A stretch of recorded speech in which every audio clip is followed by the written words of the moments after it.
this summer in London. So first of all, let's cross to Loughborough University and see if Liam Tancock can hear us okay. Hi Liam, how are you? Hi, how are you doing? You alright?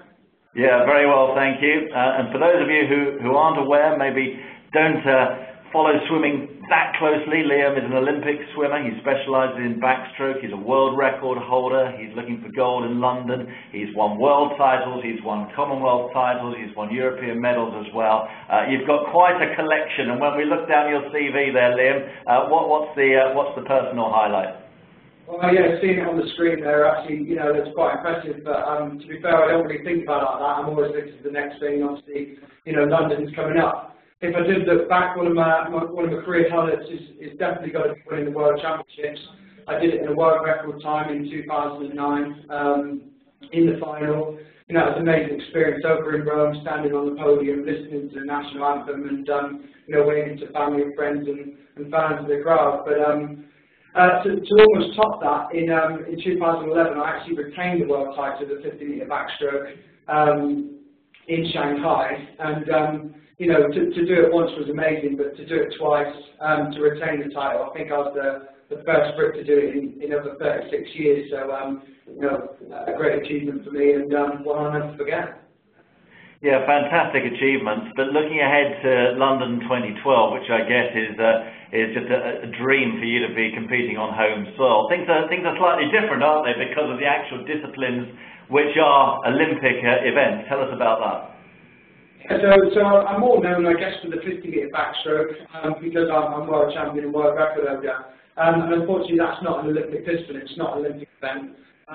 The closest event would be the 100 backstroke. And I've actually classed myself as a 100 backstroke, although I've had the probably more success in the 50, over the 50 distance. I've been to the Olympics before, finals in the Olympics, in the 100 metres backstroke, medalled at a World Championships, and go to the Commonwealth Games. So, I've got a decent 100, but I'm probably more known for 50, and obviously it's the 100 backstroke I'm focusing on this year, and pretty much always have done. So, I'm really looking forward to the summer. I've now qualified for GB, part of 59 members so far to have qualified out of a couple of 550 who would be attending for Great Britain at the Games. So, I'm one of few, and I can't wait to go out there and compete and, be part of that 100 backstroke. This was one of the top questions voted for on the London 2012 side. It was coming in from Chris Smith, and he said, if the 50 backstroke was added to the London 2012 schedule at late notice, but you had to perform a synchronised swimming routine to get it, would you do it? Definitely, why not, eh? You'd have to find someone to do it with, though. What are the key differences, though? I mean, is it just a case of a sprint? I mean, I guess fundamentally there is a turn in the 100, yeah. Yeah, so it's two legs rather than one leg. Obviously, you've got a turn in there. You've got to work on the same sort of skills, working out more easy speed going down the first 50 metres. And the second 50 metres, obviously, you've got to bring it home. It's where the lactic acid starts to burn, and you start to feel it in the last 25. But that's what I've been working on in training. I've been working on that. Getting a great start, working the underwater through 15 metres. Powering down the first 50, but saving as much energy as possible. And that's why I use technology to help me. A little bit later, but working on the turn, working on the underwater, and basically trying to keep the stroke rate up on the second 50, and touching that wall, looking up at the scoreboard, and see what I've got. It's an incredible sport to watch live, and if anyone joining us has been to top-class swimming events, they'll know what I'm talking about. I was lucky enough in Beijing to go and see Michael Phelps win one of his medals. It was that one where there were about 5 of them in a line right at the end. You'll probably remember it better than I will, but he got there like with half an extra stroke. It's amazing, isn't it, the fine margins that some of your races are divided by. Assuming you're talking about tenths, even hundredths of a second between, winning and not medaling, not medaling, even filing and not filing. So, they're really small margins. And any area where we can try and gain an advantage on our opposition, our opponents, we try and do it in the training pool. So when we get to the competition pool, it's almost easy. It's almost what we want to do, what we need to do. And so all our training is focused on, 53, 52 seconds in the water. So give us an idea as we move on to talking about the role of technology in your training and in your competition as well. Give us an idea how in practice you use that. I mean, Mark Emanuelson had one of our top 5 questions. How do you use technology in your training program? Give us a little insight. Well, there's so many different aspects of technology within swimming. You can look at the swimsuits. The swimsuits have changed over the years. From, when we first started swimming in, it was almost woolen suits. Back in the 1900s, whenever people started bathing. Now, obviously, we've got high-tech suits. I work closely with the Speedo Aqualab team in developing their new suits like the FS3 and the design, not just the suit, but the cap and goggles and the way they fit together and work as one. And that's obviously a very important technology advancement, which is happening all the time within sport.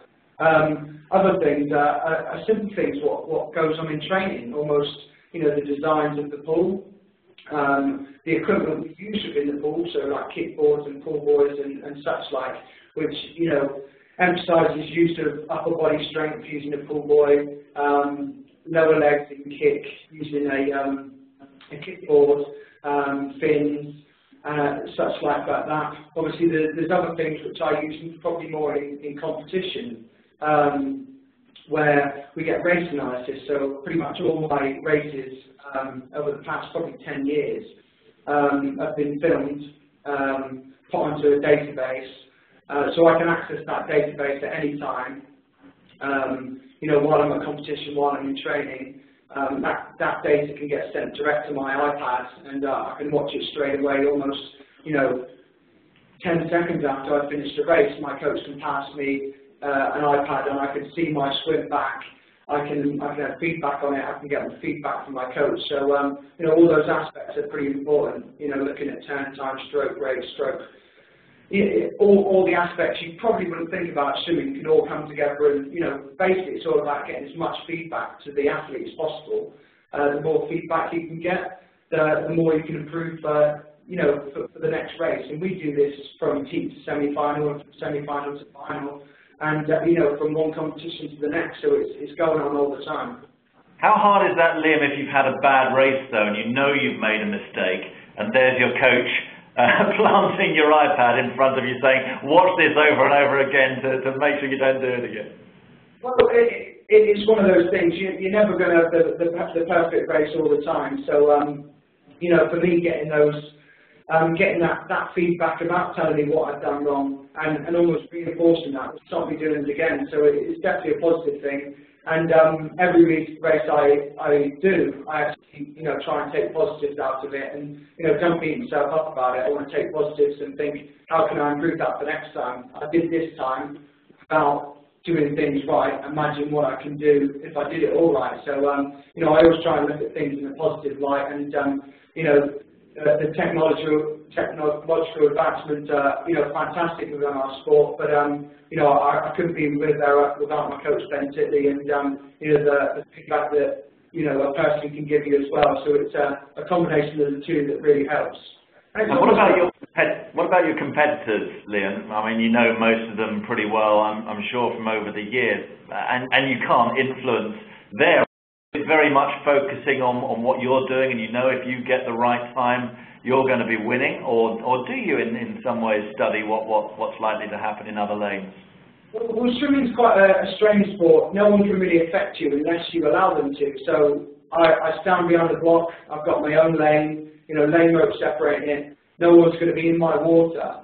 And, so I want to swim my own race. I want to swim how I know I can swim fast. I don't really want to focus on what anyone else is doing, because if I'm focusing on them, I'm not focusing on myself. So it's just one of those things when you get down to racing. Obviously, with the internet nowadays, I can see how someone in Australia, they can touch the ball, and almost before they turn around to look at the scoreboard, I can see their time on the internet. There's live timing systems out there, and it's pretty fantastic in that way now.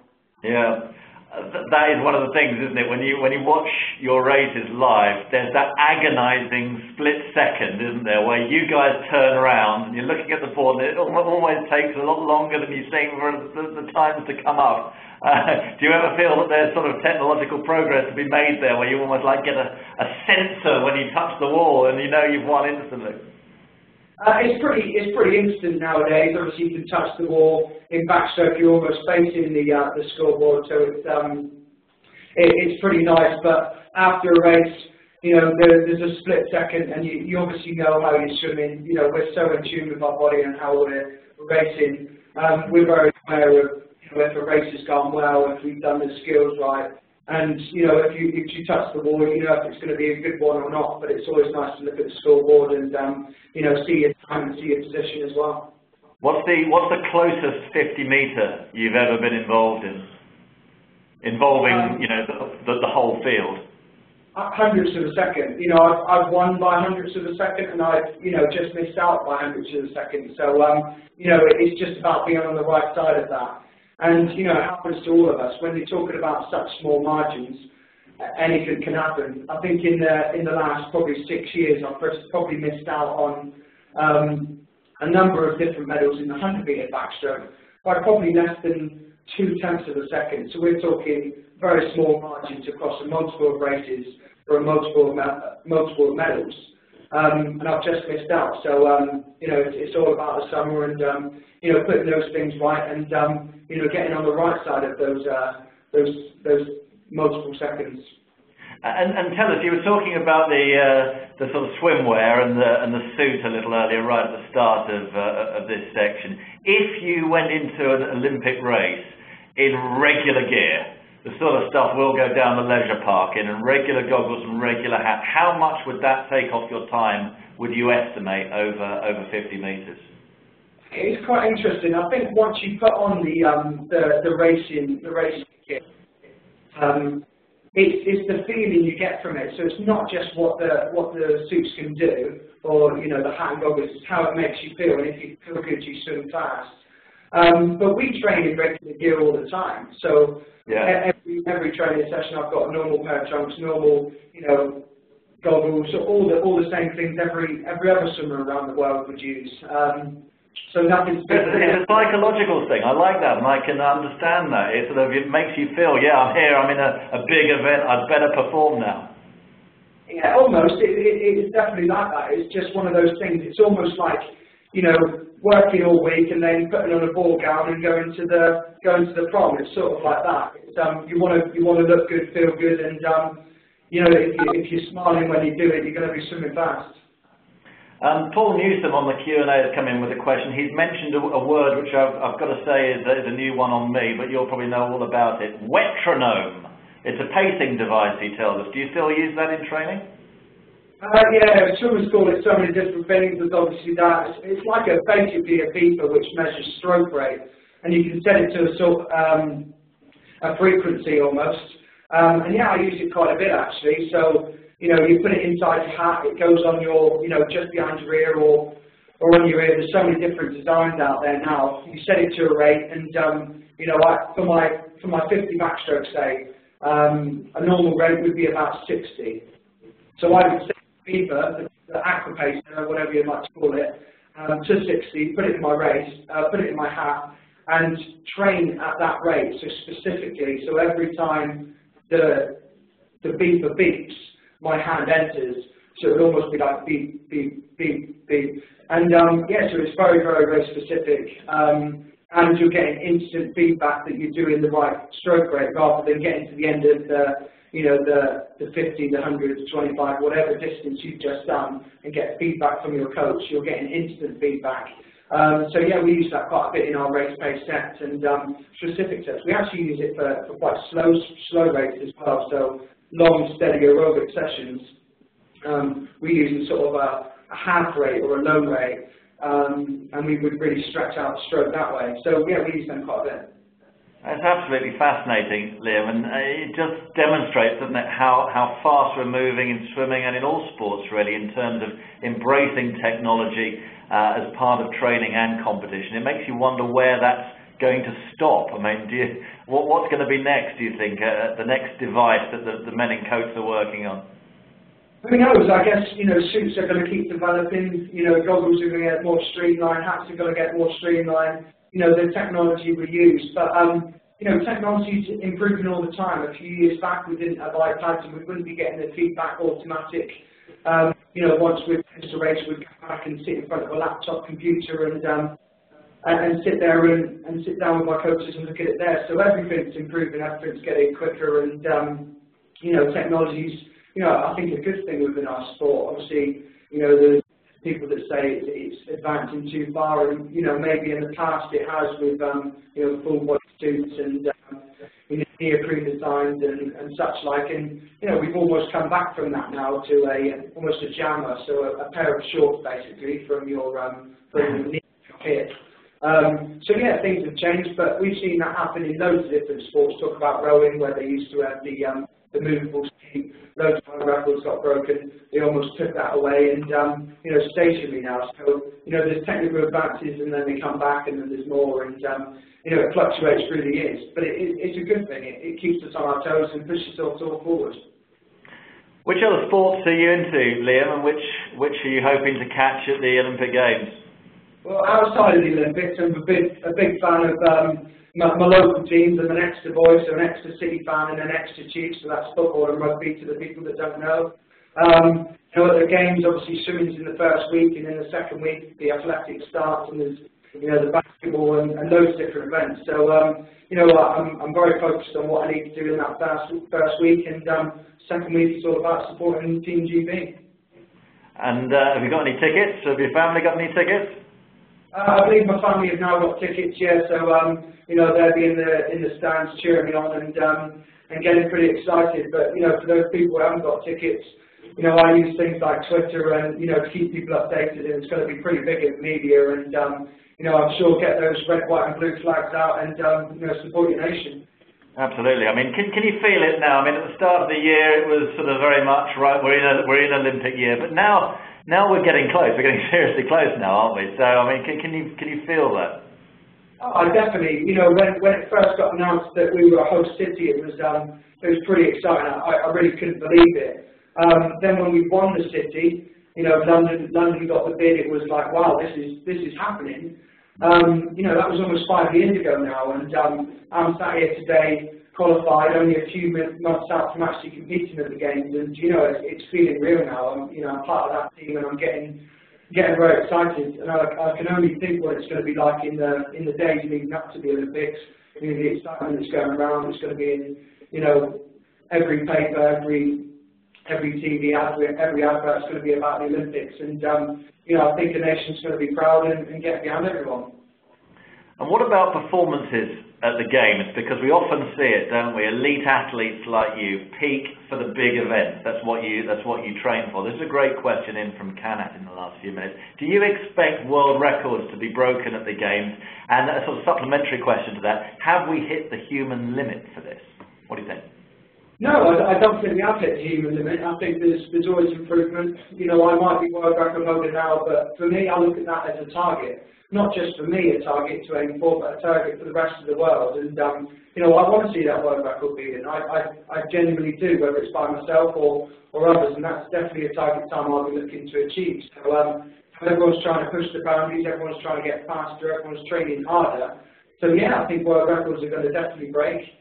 People thought they wouldn't, probably after the suit era a couple of years back, but we've already seen world records being broken in this last year, and I like the big occasions. I try to peak at the main meet each year, and London 2012 it is this year, and I'll be looking to swim fast and getting amongst it really, and pushing the rest of the world as well as myself.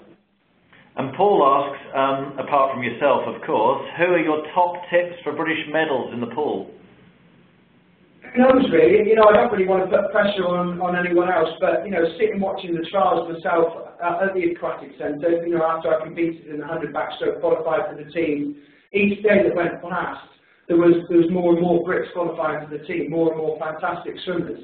38 involved at the moment, and, another 8 or so, hoping to qualify in the next month or so. So it's a very exciting time for British sport, and the team's very strong. It's pretty young, but it's got a wealth of knowledge, and you know, I'm proud to be a part of that team, and we're really going to push through to the end.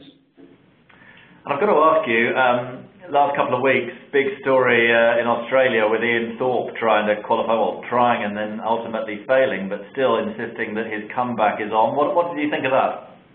I think Ian Thorpe's done amazing. He really has. I think he's probably got a little bit of bad press. Obviously, you know, he was world #1, pretty much unbeatable. Obviously, back in Sydney in 2000 Olympics, you know, he had an incredible Olympics, picking up multiple medals, and being an icon over in Australia and around the world. And you know, what he's shown that, you know, I'm a good friend. I've met up with him a few times. We were training over in Tenerife, and so I'm over there only a couple of months back. And you know, he's looking in good shape. And you know, he might not qualify for the Olympics, but you know, his first 150 metres in split time was truly world class. So, you know, he's got it. He's still got it. It's just tweaking that last little bit, and you know, I guess a bit more training. I don't know what his focus is going to be, whether he still wants to carry on or not, and you know, that's up to him. But you know, he's a world class swimmer and should be remembered like it, and he's still got the talent. So, you know, I'd love to see him compete at an international competition once again. But the fact that he was interested just demonstrates again the enduring allure of the Olympic Games, doesn't it? And this in from Andy Hunter. I mean, what does it mean to athletes just to be part of the Games? Amazing, and if I'm right in saying this, Andy Hunter was actually one of my teammates 4 years ago in Beijing. So, you know, he knows full well what it's like, and the excitement of being on the team and everything that goes with it. But it's all about performing at the Games and, you know, enjoying the experience. It was amazing in Beijing 4 years ago, and you know, bring on London. It's in our home country. We've got that home support. We're going to walk out to 17,500 people, you know, cheering for us. They're all there cheering for us. So that's going to be something special, something we've never had before, and something I'm really going to savour and welcome. Really, I'm going to walk out, and these chairs in the back of the pack are going to stand up, and you know, let's go out and race. And this was one of our top voted for questions on the site from Gurmaj. What was your most memorable Olympic moment as a spectator, if you had to pick one? Probably, again, back in 2000 at the Sydney Olympics, where the Aussies and the Americans were going head-to-head in the freestyle relay. The Americans said that they were going to, you know, walk away a bit, going to smash the Australians like guitars. And, you know, the final leg sport comes through, storms through, touches the wall first, the Aussies win, all start doing the air guitar, you know, and that really proves how much it means, and, you know, the excitement in their face and the thrill, and obviously being in Australia, what a home crowd can really do. So, you know, it's pretty exciting to see what a crowd can do and how much they can boost people, not just in the world of swimming, because we've not really had that as a nation, as Brits before. But, you know, we see it week in, week out in football and rugby, and what home crowd advantage can do, and, you know, we're going to have that this summer at the Olympics, so bring it on, really.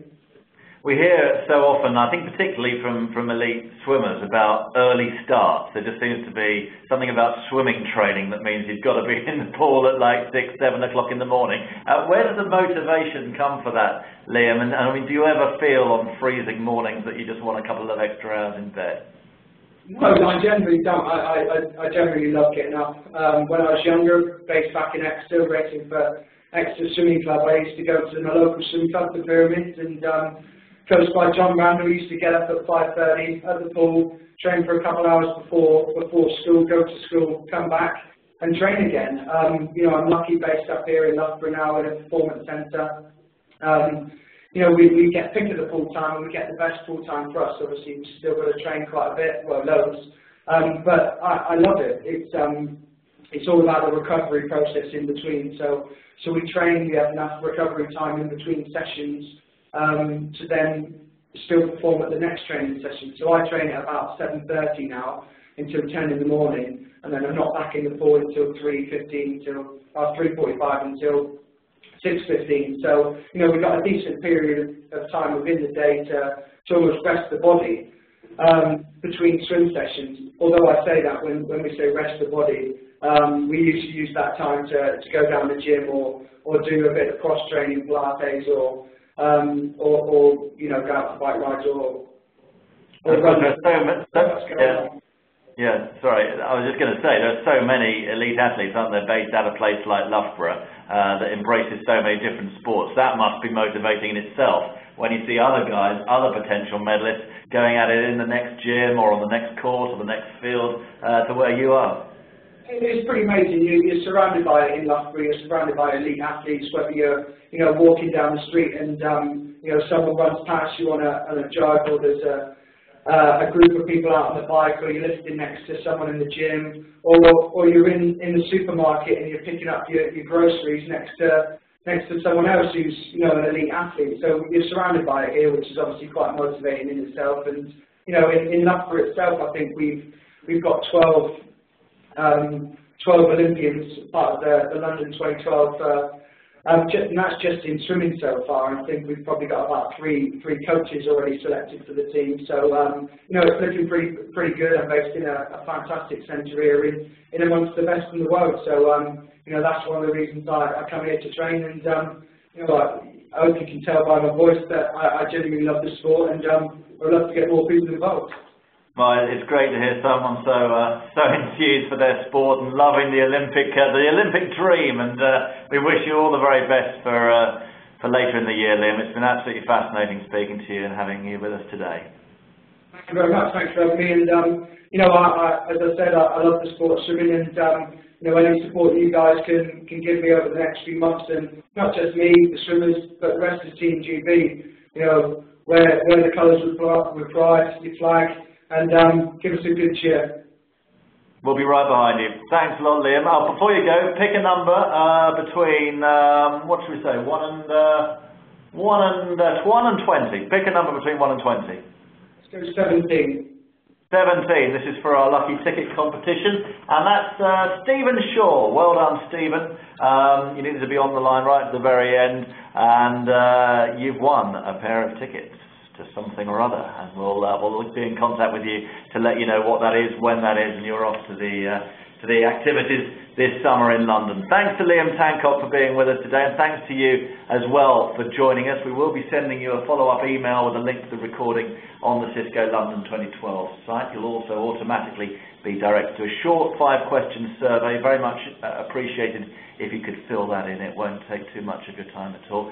Check out the rest of the play section as well at the Cisco London 2012 site. Lots of stuff on there which I'm sure will be of interest and benefit to you. It's www.cisco.co.uk/London 2012.